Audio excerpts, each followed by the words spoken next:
The first thing I say to a person who comes to me in the way you've described, I say to them, where would you be without your story? Where do you think you'd be if you didn't have a story that you're not good enough, you're not worthy, you're not there, you're not doing it right, you can never get it right, you're not okay, you have much to do in order to improve? Where would you be without your story?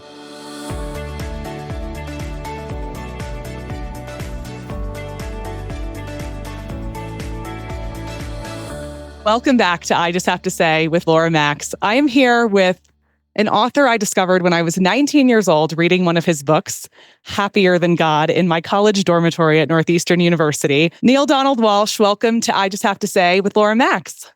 Thank you, Laura. It's lovely to be here with you, and I appreciate the invitation and the opportunity to share with your audience what it is I've been given to share. Now, how can I serve you? Oh, I love that you asked that question, and you've already served me in so many ways. So I'm just excited to ask you all these questions. So hopefully anyone who's listening can also be served by what you've offered the world. And if you don't know who Neale is, if you do know who he is, he needs no introduction. But if you don't know who he is, I'm going to brief you quickly on that. Neale Donald Walsch is the author of the Conversations with God series. Leading up to writing that book, he experienced a series of major, very challenging events, including a car accident that left him with a broken neck, the breakup of his marriage, a fire that destroyed all of his belongings, all of which led him to write his first book, which was first published in 1995 and became an international bestseller.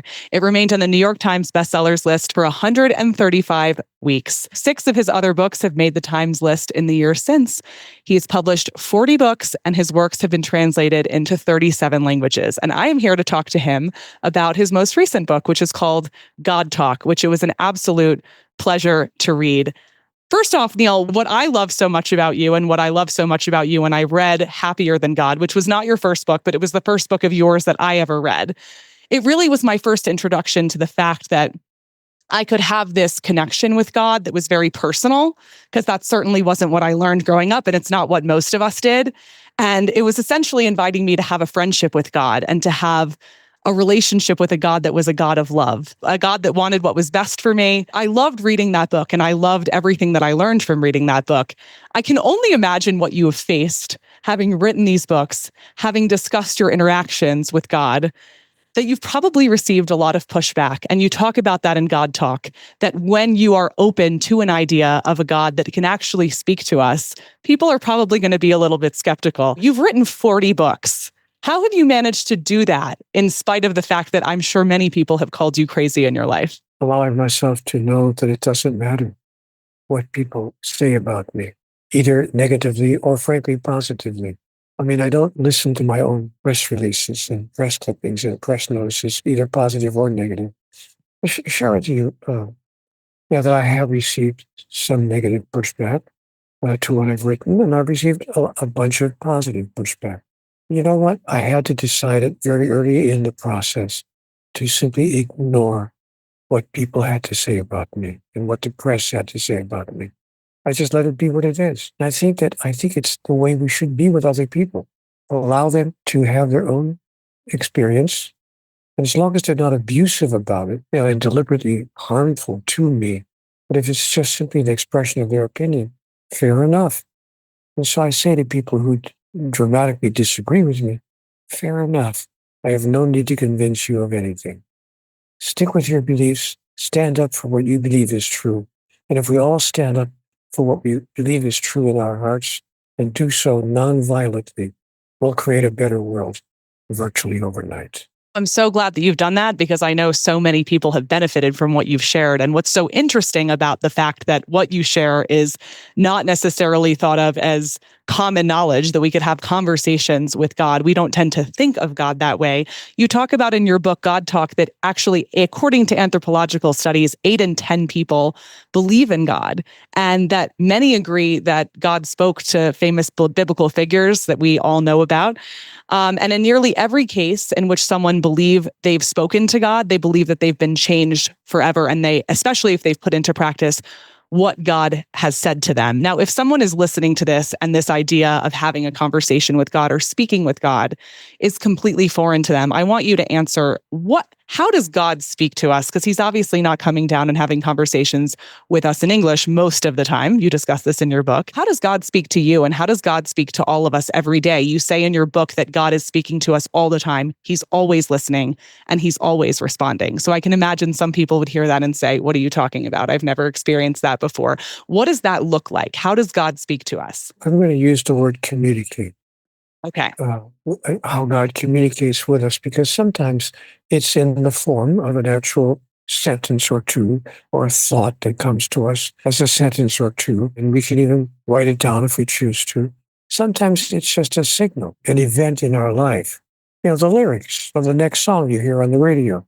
You're driving down the road, really thinking deeply about a personal problem, and on the radio comes a song, the lyrics of which just happen by coincidence to be directing their attention to precisely what you're thinking about and providing you the answer. Or maybe it's the chance utterance of a friend you happen to encounter on the sidewalk that you haven't seen in 8 years.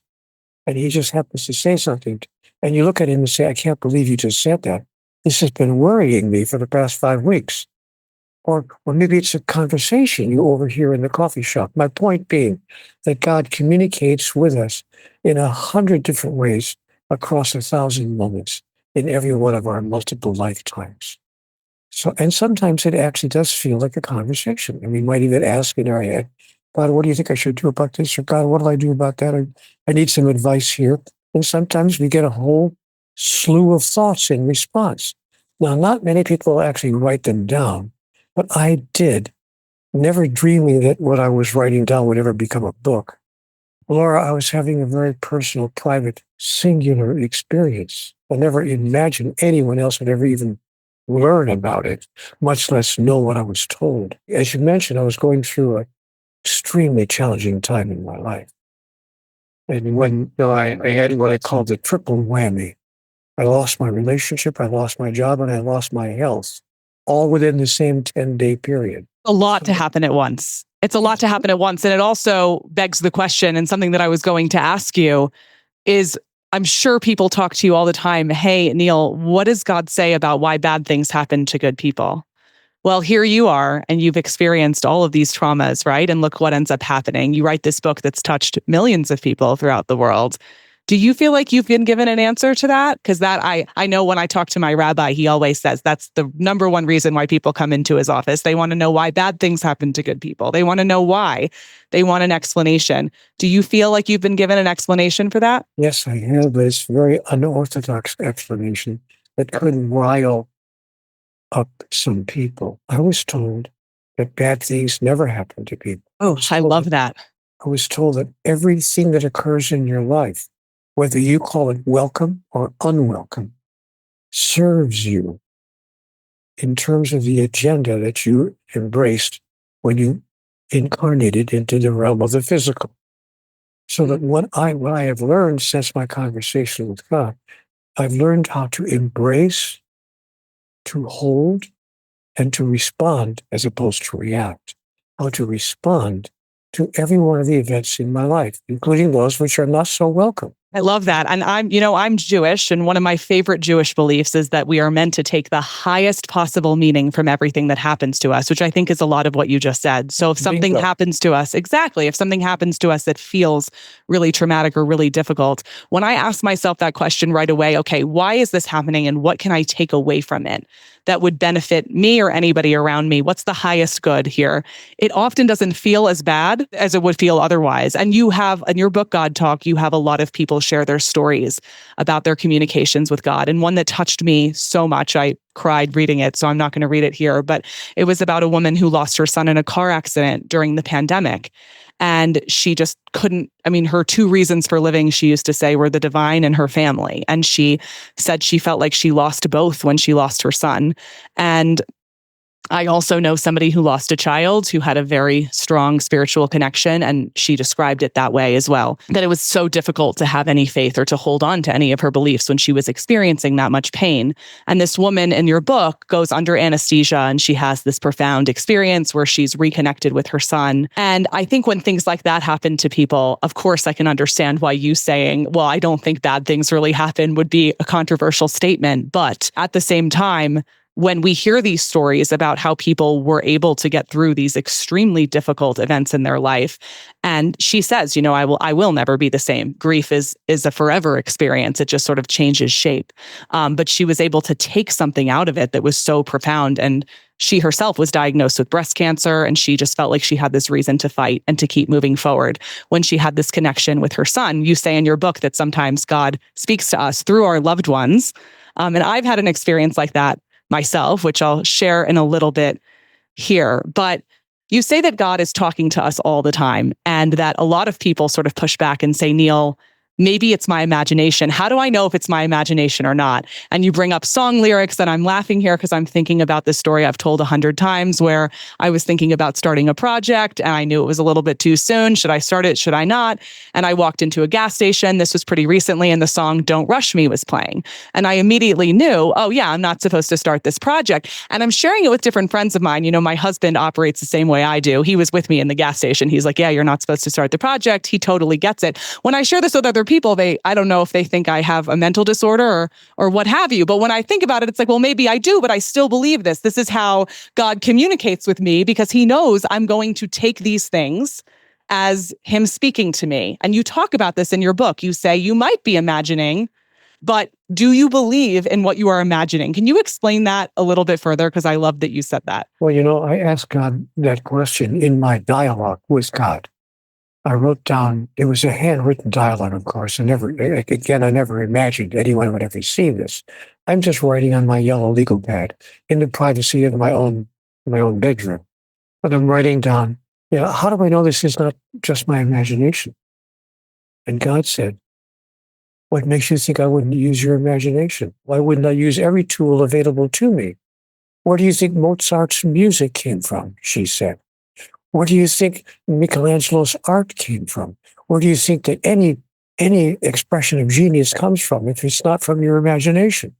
So just because you think it's from your imagination doesn't mean that it's not valid or has no value. In fact, some of the most valuable ideas that ever came to the human race came from someone's pure imagination. So I was given permission then to trust my imagination and to let it be exactly what it is. The result of which was 3,000 pages of dialogue. 3,000 pages. In 9 separate books in the Conversations with God series. That's a lot of writing, Neale. I'm just saying. I didn't think at the beginning that I was trying to write a book. It didn't even occur to me that anyone else, as I said a minute ago, would ever see these very private interactions. But I was told in the first conversation, Neale, you will make of this one day a book, and it will be accessed by many people. And you know what I thought? Nobody's going to publish a book because the guys claim he's talking to God.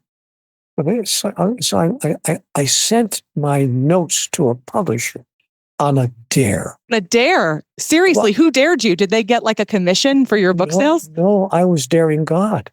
Oh. I said, That's amazing. I said to God, okay, show me. Because no one's going to publish the book because I claim to be talking to God. But I sent it to three publishers. I didn't send it to the big houses like Random House or Cluckman, but I sent it to 3 small independent publishing houses. One of the publishers called me, and he said, "You know what, Mr. Walsch, we want to publish your book." I said, "You're kidding me, seriously?" And he said, "Yes, it's a wonderful work of fiction. It's gonna really." I said, "Whoa, wait a minute. This is not a work of fiction." And he said to me, "Are you thinking this actually happened to you?" I said, "I don't think it happened. I know it happened. This is a work of nonfiction. You cannot publish it as a fiction book." He said, "Well, we thought it was a fantastic fantasy story about a guy who has an ongoing argument, and a conversation with her." I said, No. Forget about it. Forget about publishing. He said, No, not so fast. We'll put it out as a nonfiction book, but it probably isn't going to find 500 readers because the average person isn't going to want to buy a book because a guy claims to be talking back and forth with God. And you know what, Laura? That publisher was right. It didn't find 500 readers. It found 5 million. Found 5 million. How did that feel when you published that book? Was it that publisher, by the way, who published the book, or was it a different publisher? No, it was that publisher. It was that publisher. And what was his reaction? And what was your reaction when your book was starting to sell that many copies? Well, my reaction was, oh my gosh, I can't believe it. I don't believe it. Are you kidding me? Because, Laura, I'm not bragging. I'm just being honest with you. 7 weeks after the book came out, it was on the New York Times bestseller list. 7 weeks. It's in a month and a half, a month and a week, or a couple of months. And so I love that you're saying this, because this is something that so many people, you talk about how our society doesn't really accept this idea that God can communicate with us. And that's why we're so limited in how we interpret and how we hear God every day. And people are what I have discovered having this podcast, Neale, is that people are so hungry for this information, but a lot of people are very terrified to talk about it because it comes off as being weird or strange because it's not something that's accepted in our society. So it takes bravery to put it out there. But once you do, I think people are just waiting.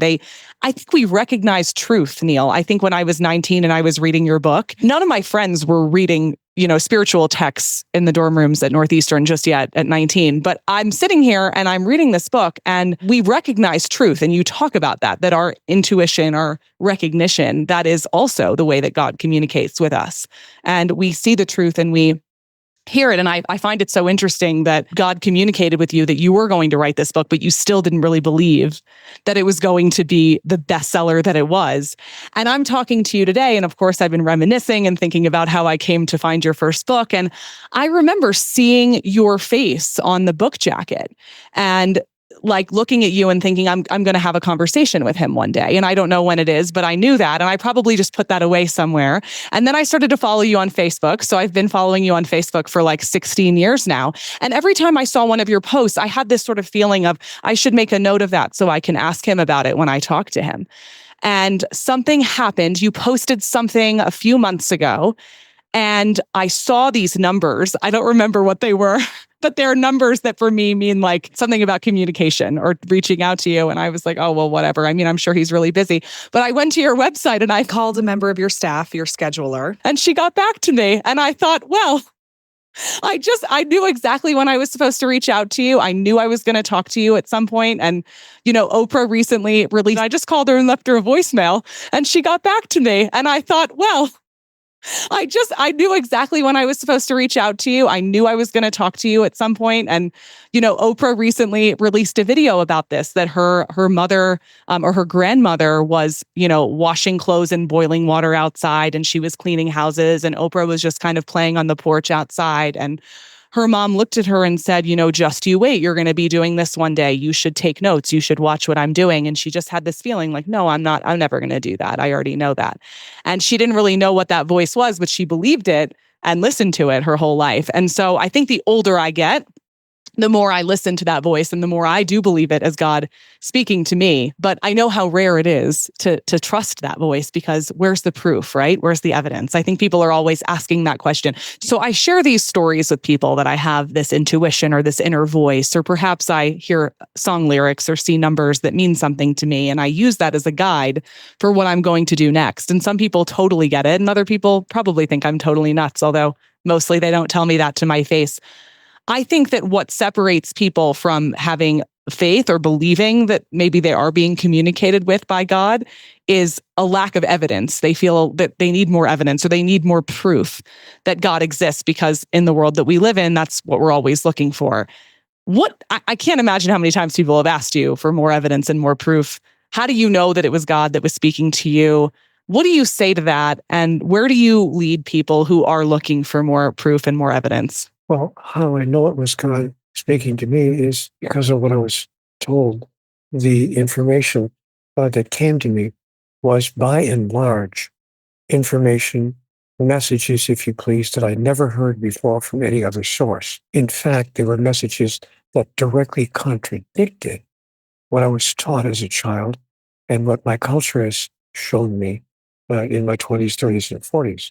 So I realized, oh, wow, this is really, really coming from a whole different source. And the messages contain such love and such joy and a sense of such freedom that I decided, my God, this is God talking to me. And I asked God, why me? Why would you talk to me?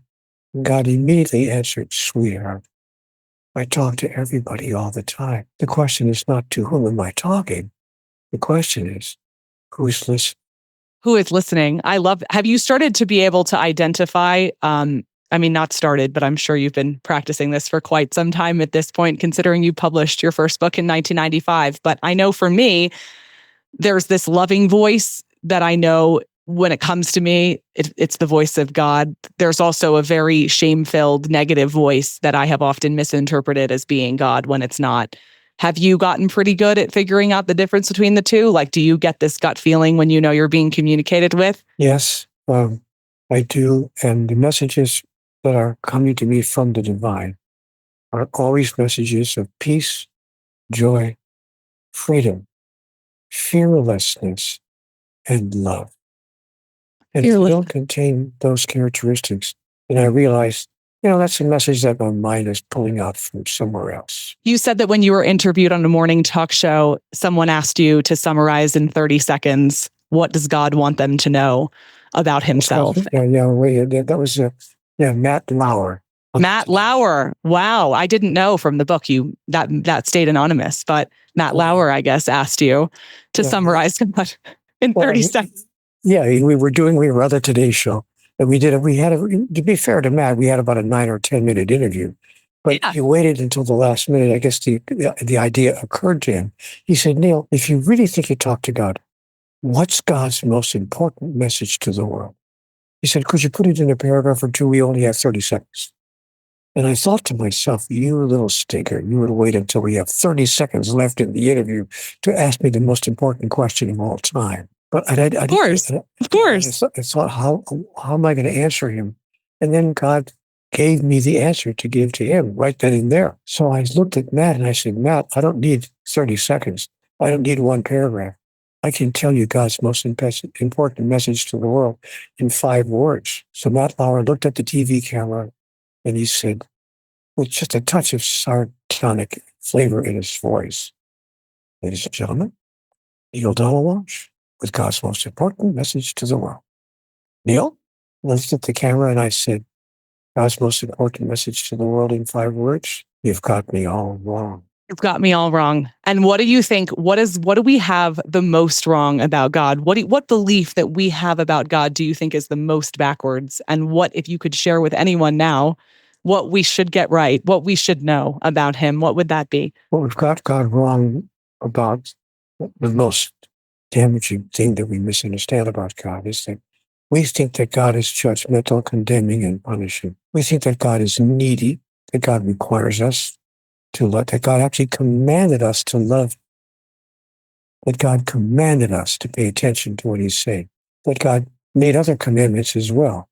For instance, as an example, just to use one example, when I was 9 years old, I was attending a Catholic school, and the priest came in to teach the Catholic catechism. He came in once a week to teach the children the dogma of the church, and he was talking about mortal sin.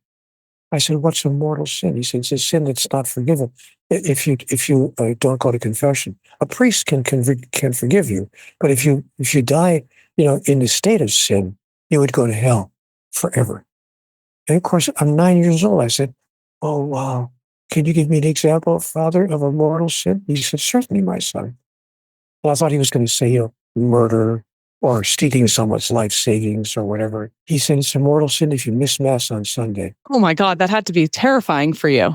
Did you know that wasn't true, or were you really scared? No, of course I was scared because that very Sunday, for the first time in like many, many weeks, I did miss Mass because I went to the playground to play in the World Series of softball. I was on the softball team at the playground, and they had one of the games was Sunday morning at 11 o'clock. So I missed Mass. I thought, well, it's okay.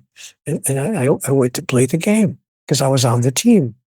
Now, the priest is telling me 3 days later, if you die with that sin on your soul, you're going to hell forever. Forever, burning in hell forever. I mean, the threat of that for a young child, my kids are scared of like a bug being in their room. I can't even imagine carrying that around, right? Of course, I'm saying my prayers because the church didn't have confession except one day a week on Saturdays. This is a Wednesday. So every night I'm praying to God. Prayer we were all taught to say when we were 9 years old.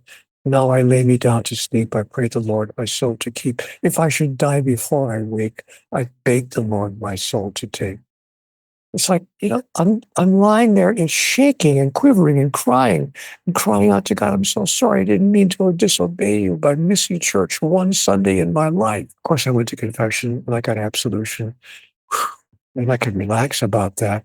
But when I got to be 19, 10 years later, I began to think, is this the God I think really exists that would send a person to hell for missing church one Sunday in his life? Or, for instance, in another faith, if you're a woman, you have to wear a certain garment that covers your entire body and allows you only to see a little slit that lets your eyes so you can see where you're walking. But if you don't wear the hijab, you are disobeying God's command and you could be sent to hell. Is this the kind of a God that we believe in, that we really think exists, that punishes people for the most trivial so-called offenses?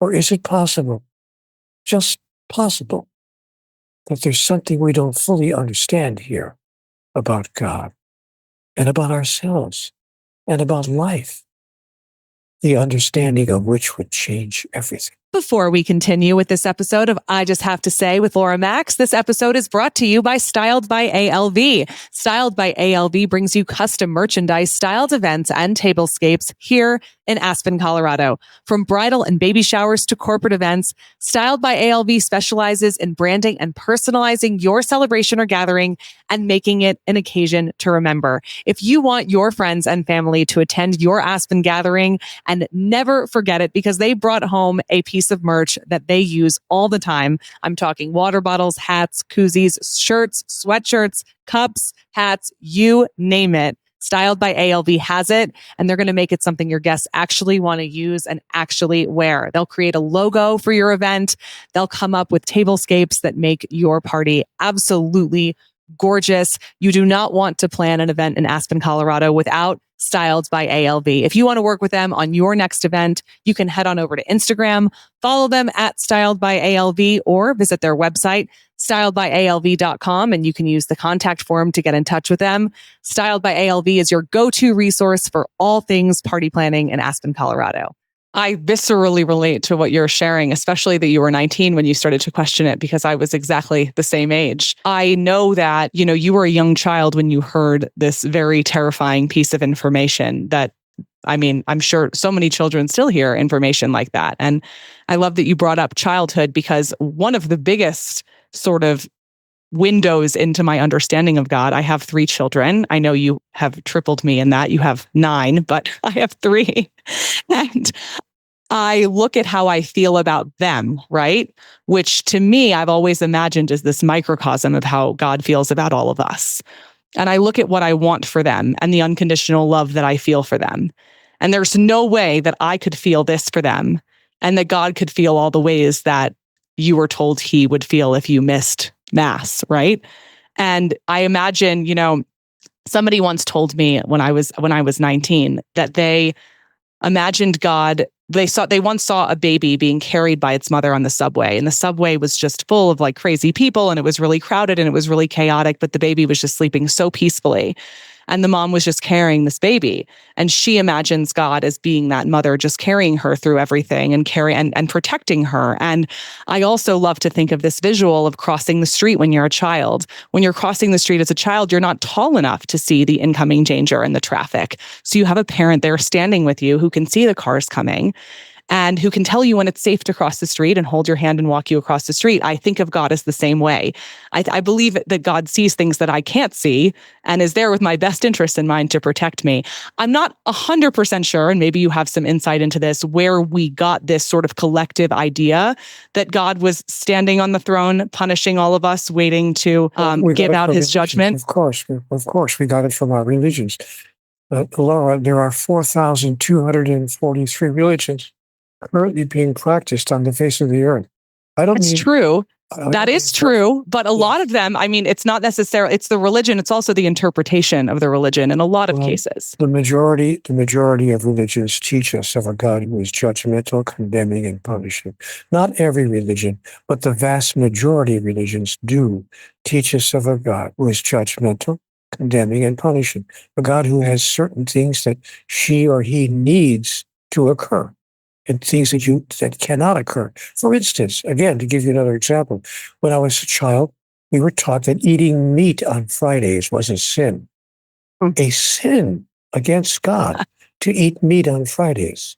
So we had to have meatless Fridays. The religions of the world have trained us to hold God in a place of fear, that God has certain things that God needs, and if we disobey, including loving him, God actually, we're told that God commands us to love him. Wow.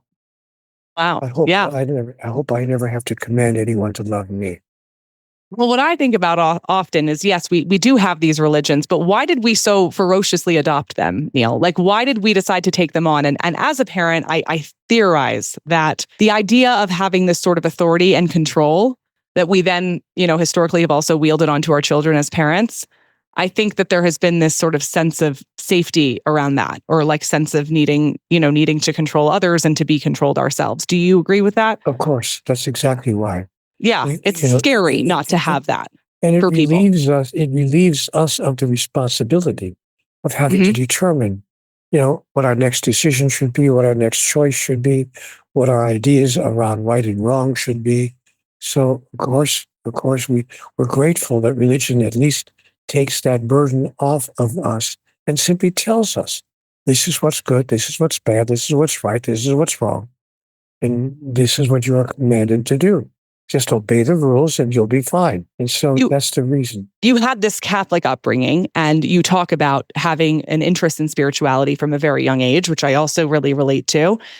Do you find in your adult life, did you take anything from that Catholic upbringing like that still helps you in your life today, or did you sort of leave most of it behind when you adopted a different idea of God? No, I took much of what I was taught in the Catholic Church, and I want to make the point that I believe all religions share great wisdom, great insight. Here are some messages that I took with me from my Catholic teaching, what I was told as a Catholic. Bless your enemies. I love that. Pray for those who persecute you. And when a man slaps you on the right cheek, turn and offer him your left. I've never heard that before. And when a man steals your coat, give him your shirt as well.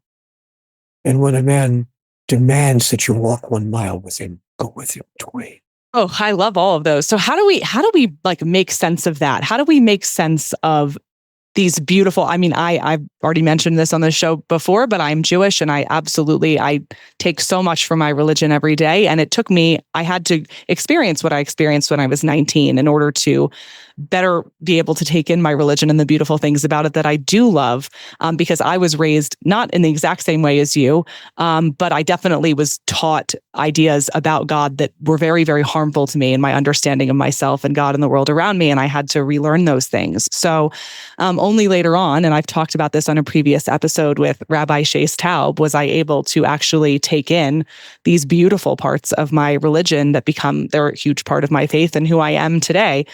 What do you make of the fact that, we can get all these beautiful lessons from religion and ways to live our life, and that we've also seen so much destruction at the hands of what we've learned from different faiths and different religions? What I take from it is that we're simply not paying attention. Or we may be paying attention, but we're not giving it our attention.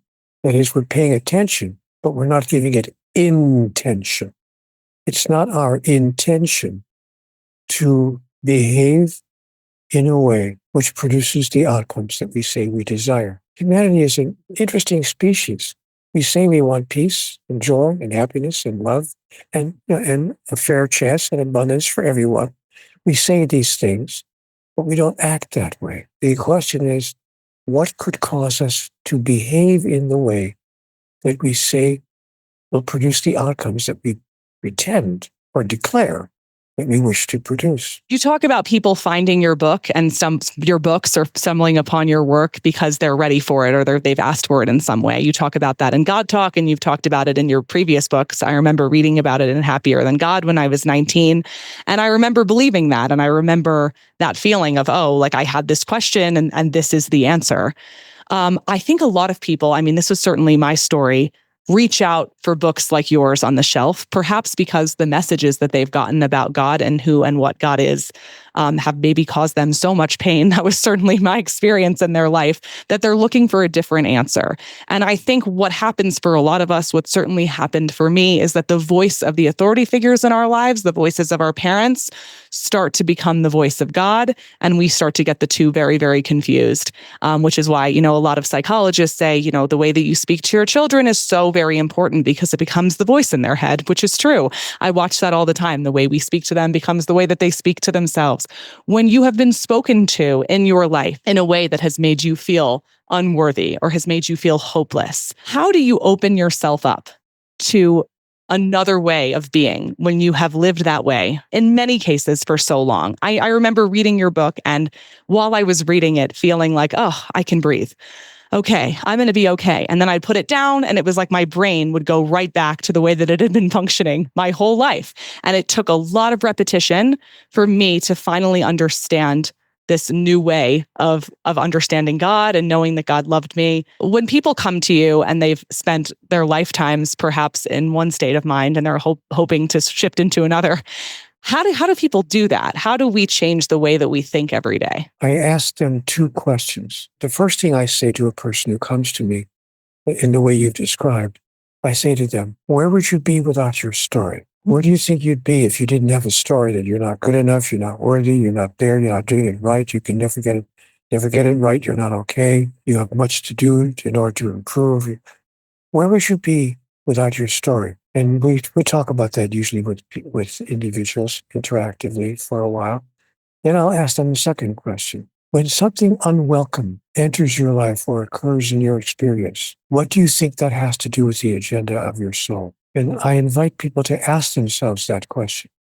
If someone's having a quarrel with them or disagreement with them, or they're faced with any unwelcome event whatsoever, I say to them, ask yourself this question. Now, what does this have to do with the agenda of my soul? And that recontextualizes the exterior experience.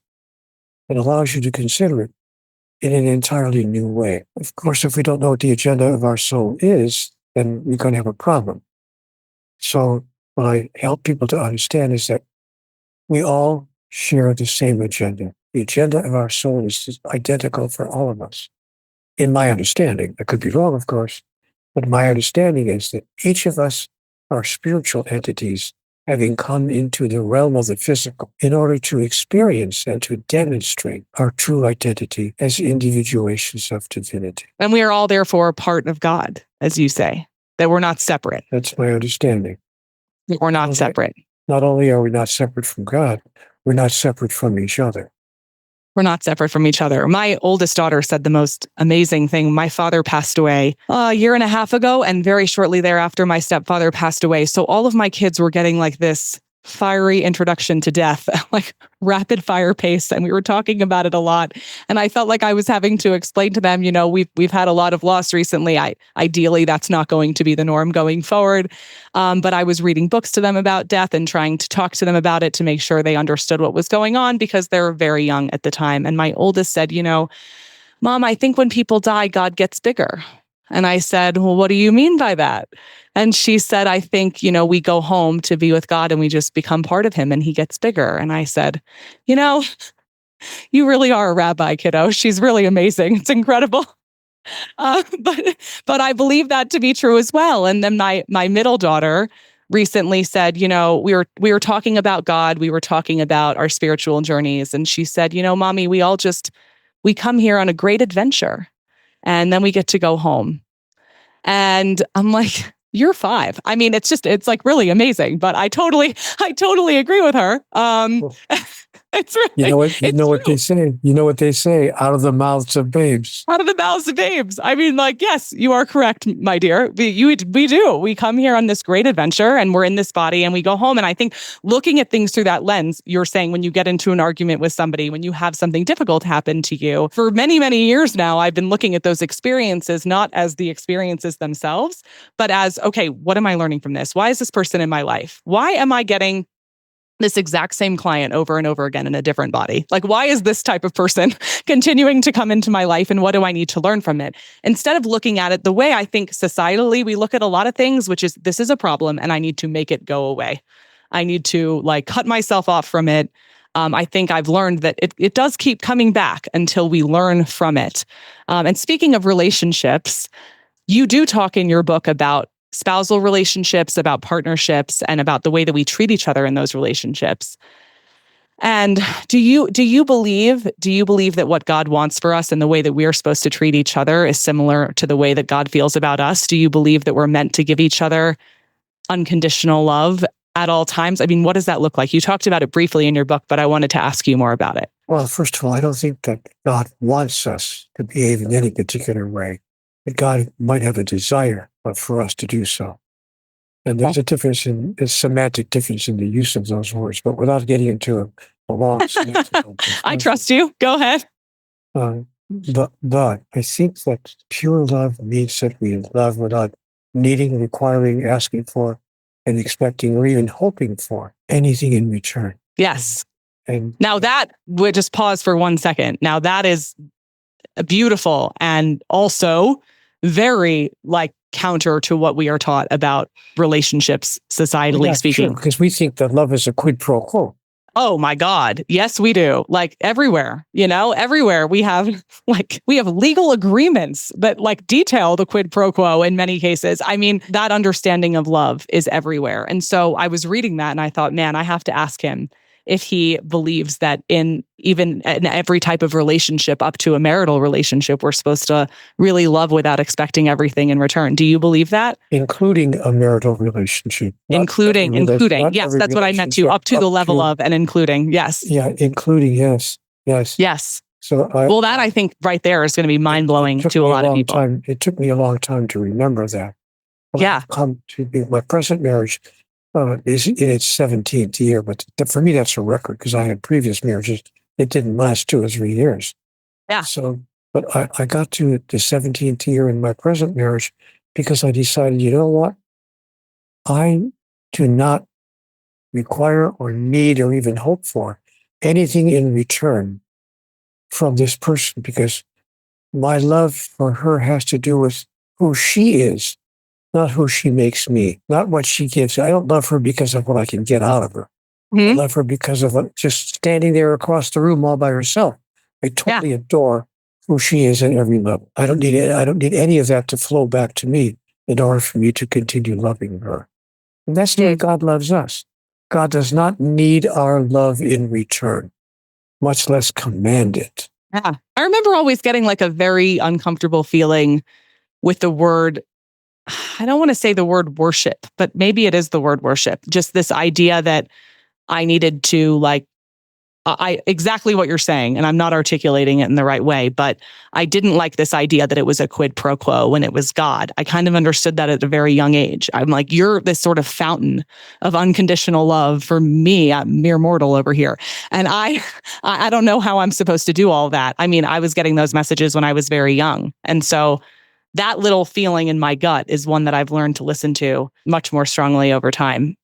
And you talk in your book about different ways that God communicates with us, be it through, words on a page, things that we hear on the street, somebody who says something to us at the right time. You also talk about how people will often hear the messages of God through their lost loved ones, people who've left this earth.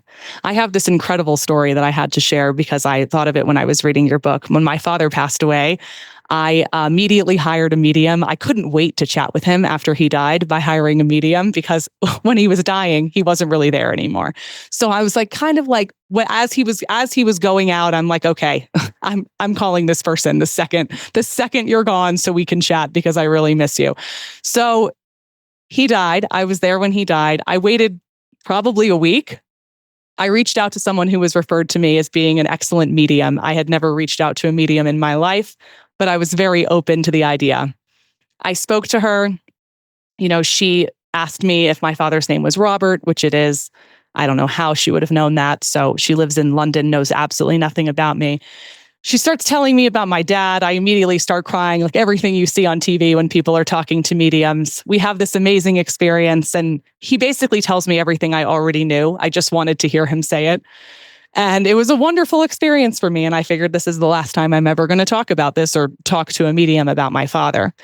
And about a year passed, and I'm driving, and I get this just overwhelming sensation that I need to email her and ask her about my dad, that like my dad is really trying to tell me something. And it was during a period of my life where I was very overwhelmed. And I have 3 children. I'm working full time. My schedule was insane. I was just waking up and like on the hamster wheel every day and not taking nearly enough time for myself. Anyway, I have this overwhelming feeling to reach out to her, and like some overwhelming feelings that I get, I got really busy and just totally forgot about doing it. And 2 hours later, I'm sitting in my car. I open up my email and I have a message from her. And she says, Laura, I know this might sound strange and I really never do this, but I think your father's trying to tell you something. Do you want to talk to me? Yes. So her name is Laura too, same name as me. I'm like, Laura, I can't even breathe. Can you get on the phone with me right now? This is the craziest thing I've ever experienced. She said, I can call you tomorrow. So I have to wait 24 hours. We get on the phone and she says, your dad really, really wants you to slow down. Like he says that you're doing so much and you just have so much going on in your life. And how can you take things off of your plate? And he's watching you every day. And he really wants you to know that like he sees everything you're doing. And he wants to know like how you can make your life easier because he wants you to laugh more. And I already knew what he was going to say, Neale. Like I knew the whole thing, but I couldn't believe it. And there were only like a few people I could call and share the story with, but I feel God speaking to me every day. I mean, before I got on this phone call, I felt like God was speaking to me through somebody. It was one of those just like moments I'll never forget. And I think if we open ourselves up to those moments, and this is why I was just so excited to interview you today.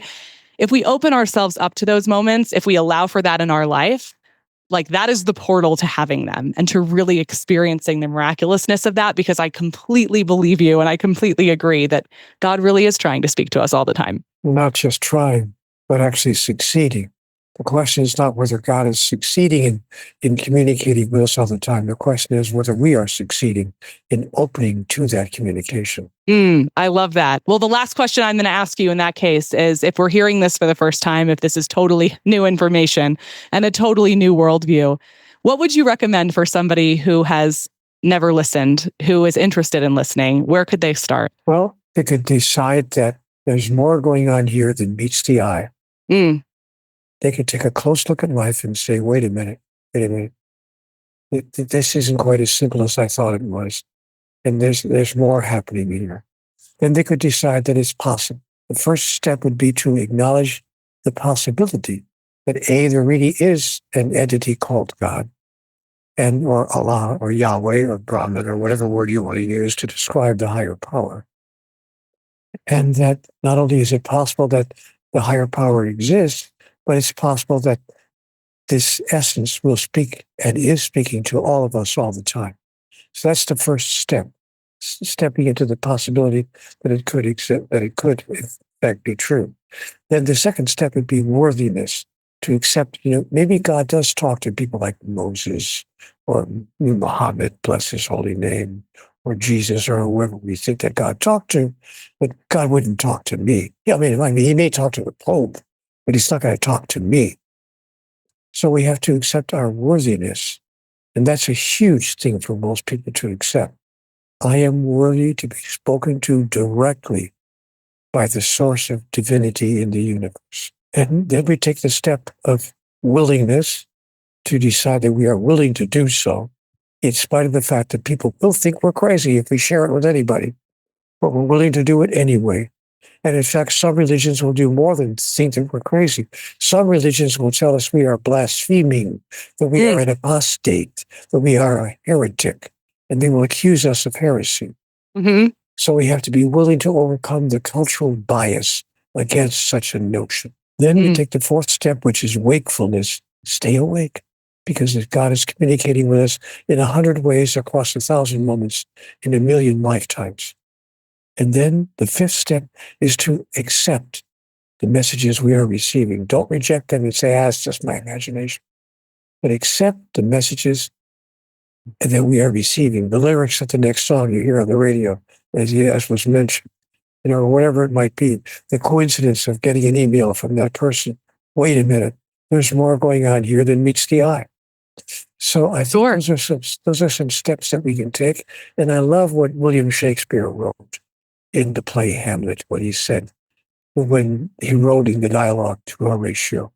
Hamlet says to Horatio, there are more things in heaven and earth that are dreamt of in your philosophy. There are more things in heaven and earth than are dreamt of in your philosophy.